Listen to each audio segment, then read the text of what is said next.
Hello everyone, ready হয়েছি, ঘুরতে যাব। কোথায় যাব জানতে হলে অবশ্যই কিন্তু ব্লগটা কন্টিনিউ করতে হবে। আর হ্যালো এভরিওয়ান, রশ্মিজাত কবিতা লাইফস্টাইল ব্লগ চ্যানেলে সবাইকে জানাই ওয়েলকাম। তো চলো, ব্লগটা আমি এখান থেকে স্টার্ট করছি। সবাই একটু কন্টিনিউ করবে আর এভাবেই আমার পাশে থাকবে। টাটা বন্ধুরা, আজকে তোমাদের এমন একটা জায়গাতে ঘুরতে নিয়ে যাব যে জায়গাটা সুরাটের ভীষণ একটা ফেমাস জায়গা। আমার ভিডিও শুরুতে তো তোমরা বুঝতেই পেরেছো।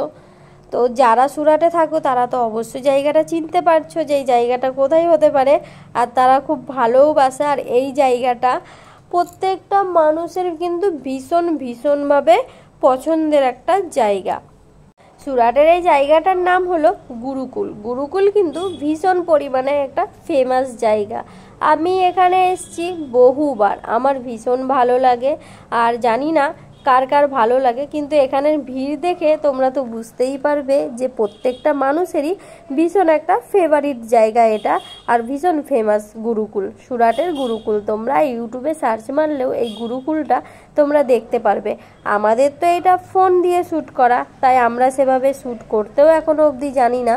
আর যারা খুব ভালো ব্লগিং শ্যুট করতে পারে বা যারা ক্যামেরা দিয়ে ব্লগিং শ্যুট করে, তাদের থেকে তো তোমরা দেখলে তোমরা বুঝতেই পারবে যে জায়গাটা কতটা পরিমাণ সুন্দর। আর আমি কিন্তু চেষ্টা করছি যতটা সুন্দরভাবে তোমাদেরকে দেখানো যায় ততটা। তবে এটা রাত্রিরের একটা ভিউ তোমাদেরকে দেখালাম।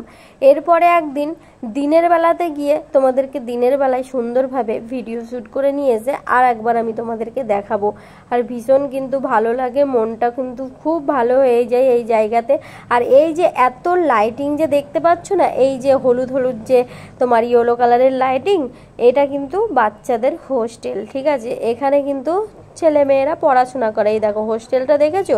আচ্ছা বন্ধুরা, তোমরাই বলো তো, এই রকম হোস্টেল কি তোমরা জীবনে কখনো দেখেছো যে এই রকম হোস্টেল হয়? এই হোস্টেলটা দেখো কত সুন্দর, আর কিভাবে লাইটিং দিয়ে সাজানো, মনে হচ্ছে যেন একটা পুরো রাজমহল, এরকম একটা ব্যাপার। আর এই গুরুকুল জায়গাটা তো ভীষণ সুন্দর, সেটা তো বলার কোনো ভাষা নেই, প্রকাশ করার মতন। আমার ভীষণ ভালো লাগে। আমি প্রায় দিন এখানে ঘুরতে যাই। তো তোমাদের সাথে শেয়ার করব এরপরে কখনো দিনের বেলায় যাব। আর এত সুন্দর দৃশ্য। আর এই যে জলটা দেখছো না, যেদিন এরপরে আমি দিনের বেলাতে যাব, তোমাদেরকে এই জলের ভেতরের ভিডিওটা করে তোমাদেরকে দেখাবো। প্রত্যেকটা মানুষ কিন্তু এখানে পয়সা দেয়, আর ওই পয়সাগুলো নোটও আছে, 10 টাকা, 20 টাকা, 50 টাকা, যে যেরকম দেয়। আবার কয়েনও আছে। তো সব কিন্তু এই জলের ভেতরে আছে পয়সাগুলো, জানো তো। পুরো পরিষ্কার দেখা যায়। আর কি সুন্দর দেখো, ফোয়ারার জলগুলো পড়ছে না, কি ভালো লাগে। এরকম দৃশ্য দেখলে তো মনটা এমনি ফ্রি হয়ে যাবে সবাইকার। তো এই কারণে দিনটা ছিল সানডে, তো সানডেতে আমি চলে গিয়েছিলাম। এটা কিন্তু কালকে যে সানডে সেই সানডে নয়, এটা আমি সানডেতে ভিডিওটা আপলোড করব। এটা গেল সপ্তাহের ভিডিও ছিল।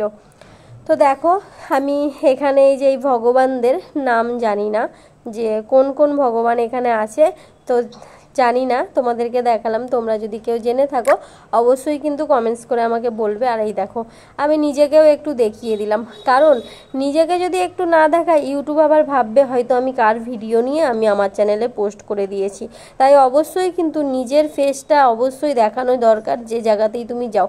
তবে হ্যাঁ, আমার ক্ষেত্রে না বারবার ভুল হয়ে যায়, কারণ আমি ভিডিও শ্যুট করি কিন্তু নিজেকে দেখাতেই আমি ভুলে যাই।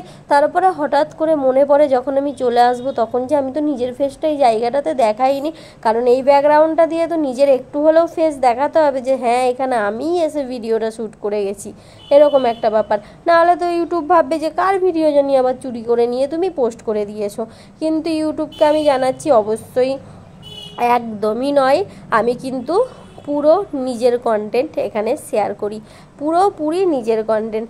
আমি কিন্তু কারো কন্টেন্ট চুরি করে বা ডুপ্লিকেট করে পোস্ট করি না। আমি প্রথম থেকেই নিজেরটাই আমি ফোকাস করতে পছন্দ করি। নিজের যতটা যোগ্যতা আছে আমি ততটাই করি, নিজের যেটা আমি পারি না সেটা আমি করব না। আমার ব্যাপারটা হলো এরকম।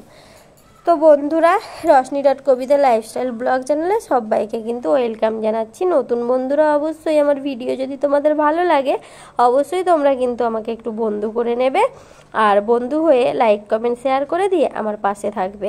তারপরে দেখো আমরা ফুচকা টুচকা তো খেয়ে নিয়েছিলাম, খেয়ে নিয়ে ওই চা না খেলে আমার মাথা তো একদম কাজই করে না। ওই দেখো মেয়ের জন্য দুধ আর আমাদের দুজনকার জন্য 2 কাপ চা নিয়ে নিয়েছি। তাহলে ভিডিওটা ভালো লাগলে অবশ্যই লাইক কমেন্ট করে পাশে থেকো। সবাই ভালো থেকো, সুস্থ থেকো। থ্যাংক ইউ সো মাচ, অনেক অনেক ভালোবাসা তোমাদেরকে।